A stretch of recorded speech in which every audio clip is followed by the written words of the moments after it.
అందరు నమస్కారం అండి. సరిగ్గా 2 నెలల క్రితం అడ్వకేట్ నక్కా రజని గురించి ఒక విషయం చెప్పానండి. మేబీ మీలో ఎంతమందికి గుర్తుందో లేదో నాకు తెలియదు కానీ, ఈ అడ్వకేట్ నక్కా రజని ఎవరైతే ఉన్నారో ఈవిడ రాబోయే రోజుల్లో సాక్షి డిబేట్కి వెళ్ళబోతుంది. సాక్షి ఛానళ్లతో డీలు కుదిరించుకునింది. నెలకి ఎంత ఇవ్వాలి, ఎప్పుడు ఇవ్వాలి, ఎలా ఇవ్వాలి అన్నీ సాక్షి ఛానల్తో చెక్ చేసుకునింది. 2 నుంచి 3 నెలలు సమయం తీసుకొని వెళతాది. అప్పుడే డిబేట్కి వెళితే జనాలకి అనుమానం వస్తుంది అనే ఉద్దేశంతో కొంచెం గ్యాప్ తీసుకొని డిబేట్కి వెళ్తాది అని 2 నెలల క్రితం నేను చెప్పాను. నేను ఆ రోజు ఏదైతే చెప్పానో ఈరోజు అదే జరిగిందండి. ఈరోజు ఈ అడ్వకేట్ నక్కా రజని అనే వ్యక్తి సాక్షి డిబేట్లో కూర్చొని చంద్రబాబు నాయుడు గారి గురించి, పవన్ కళ్యాణ్ గారి గురించి, నారా లోకేష్ గారి గురించి ఇష్టం వచ్చినట్టు మాట్లాడుతోంది. రజని చేత ఇష్టం వచ్చినట్టు మాట్లాడిస్తున్నారు. ఇష్టం వచ్చినట్టు చంద్రబాబు నాయుడు గారిని, పవన్ కళ్యాణ్ గారిని, నారా లోకేష్ గారిని పళ్ళు రాలగొడతాము, చెప్పులతో పళ్ళు రాలగొడతాము, చెప్పులతో కొడతాము అని చాలా నీచంగా, చాలా వల్గర్గా ఈ నక్కా రజని అనే వ్యక్తి డిబేట్లో కూర్చొని పిచ్చు వాగుతోంది. మనకు తెలిసిందే కదా, సాక్షి ఛానల్కి వెళితే వాళ్ళ చేత ఈ సాక్షి ఛానల్ వాళ్ళు ఎలా మాట్లాడిస్తారో మనందరికీ తెలిసిందే. అక్కడ సొంత ఆలోచన అంతా ఉండదు, సొంత తెలివితేటలు అంటే ఉండదు, సొంత అభిప్రాయం అంటే ఏదో ఉండదు. వాళ్ళు ఏదైతే రాస్తారో అదే చదవాలా, వాళ్ళు ఏదైతే మాట్లాడమంటారో అదే మాట్లాడాలా. అది కాదు అంటే వాళ్ళ సొంత మాటలు మాట్లాడితే పేమెంట్ ఉండదు. ఈరోజు ఈ నక్కా రజని అనే వ్యక్తి పేమెంట్ తీసుకొని సాక్షి డిబేట్లో కూర్చొని చంద్రబాబు నాయుడు గారి గురించి, పవన్ కళ్యాణ్ గారి గురించి ఎలా మాట్లాడుతుంది అనేది ఒకసారి వినిపిస్తాను, వినండి. ఒక్కసారి వినండి.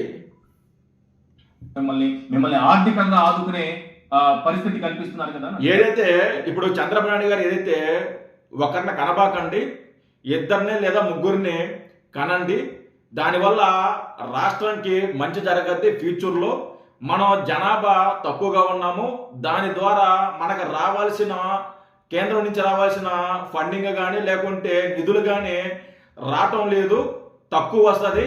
అన్ని రాష్ట్రాలతో కంపేర్ చేస్తే మన రాష్ట్రంలో పాపులేషన్ తక్కువగా ఉంది, మన రాష్ట్రానికి నిధులు తక్కువగా వస్తున్నాయి.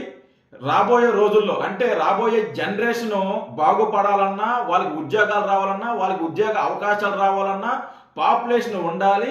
కాబట్టి మీరు వీలైతే 2 నుంచి 3 పిల్లల్ని కనండి అని చంద్రబాబు నాయుడు గారు చెప్పడం జరిగింది.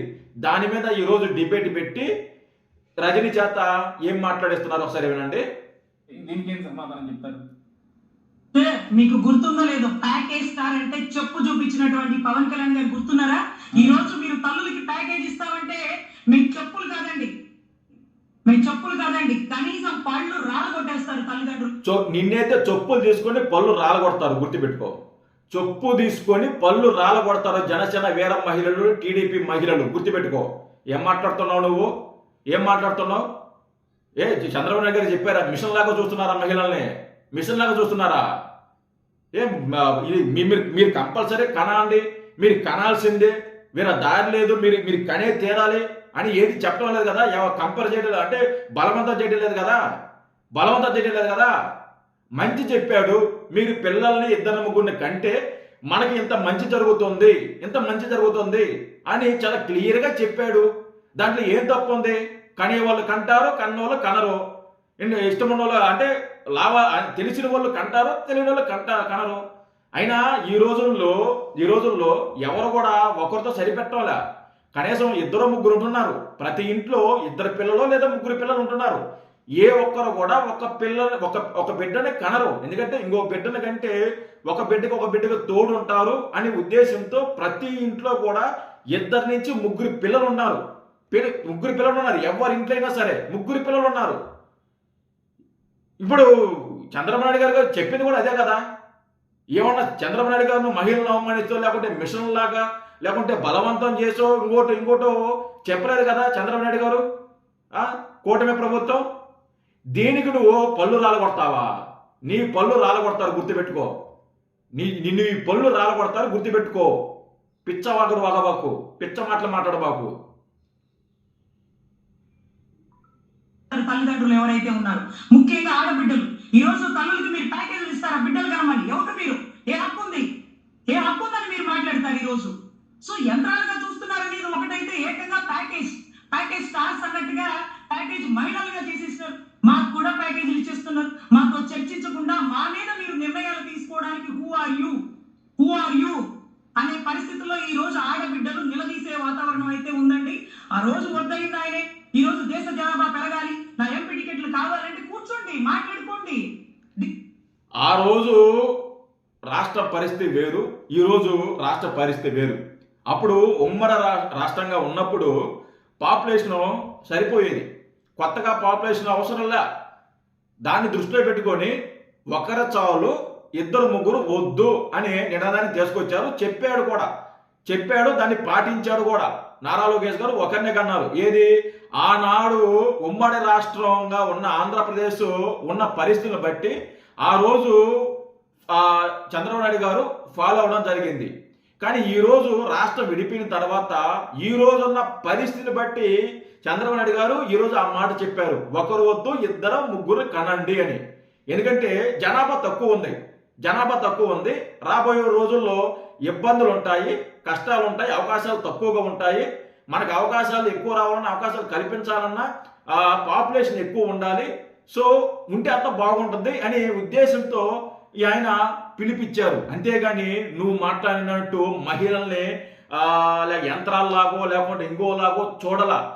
అలాగా మహిళల్ని తక్కువ చేసి మాట్లాడి ఉంటే చంద్రబాబు నాయుడు గారు ఈరోజు మహిళలందరూ కూడా రోడ్డు మీదకి వచ్చేవాళ్ళు.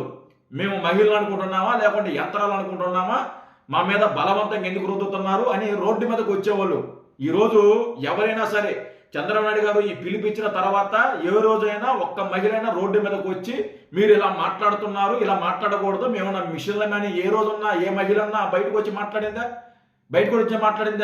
ఎవరు మాట్లాడలా. ఎందుకంటే వాస్తవాలు వాళ్ళకి తెలుసు కాబట్టి వాళ్ళ ఇంట్లో ఇద్దరు ముగ్గురు పిల్లలు ఉన్నారు కాబట్టి, వాళ్ళే ఇద్దరు ముగ్గురు కంటున్నారు కాబట్టి వాళ్ళకి వాస్తవాలు తెలుసు. ఈరోజు ఒక బిడ్డతోనే సరిపెట్ల, ఎవరు కూడా ఒక్క బిడ్డతో సరిపెట్ల. ప్రతి ఇంట్లో కూడా ఇద్దరు ముగ్గురు ఉన్నారు. దీంట్లో ఏం తప్పుందో నాకు అర్థం కాలేదు. దీనికి నువ్వు మహిళలు మీరందరూ కలిసి చంద్రబాబు నాయుడు గారిని, అంటే ఈ సాక్షి డిబేట్లో కూర్చున్నారు, ఒక ముగ్గురు కూర్చున్నారు. ఒక ఆమె ఈమె, ఒక ఆమె, ఇంకొక ఆమె లక్ష్మీ పార్వతి, ఇంకొక ఆమె ఉంది. ముగ్గురు అన్నమాట. ముగ్గురు 3 దారులు అన్నమాట. వీళ్ళు వచ్చి మహిళల గురించి మాట్లాడుతున్నారు. ఈ మహిళలు వచ్చి మహిళల గురించి మాట్లాడుతున్నారు. ఏది? లక్ష్మీ పార్వతి లాంటి మహిళ, అడ్వకేట్ రజనీ లాంటి మహిళ, లేకపోతే ఇంకో మహిళ, వీళ్ళు వచ్చి మహిళల గురించి మాట్లాడుతున్నారు. రజనీ, నువ్వు నోరు అదుపులో పెట్టుకో. ఏమే ఇష్టం వచ్చినట్టు డబ్బులు వస్తున్నాయి కదా అని చెప్పి సాక్షి డిబేట్లో కూర్చొని వాళ్ళు ఏదైతే రాసిస్తున్నారో అదే కానీ చదివితే నీకు చొప్పు దెబ్బలు గ్యారెంటీకి పడతాయి. చెప్పులతో నీ పళ్ళు రాలగొడతారు.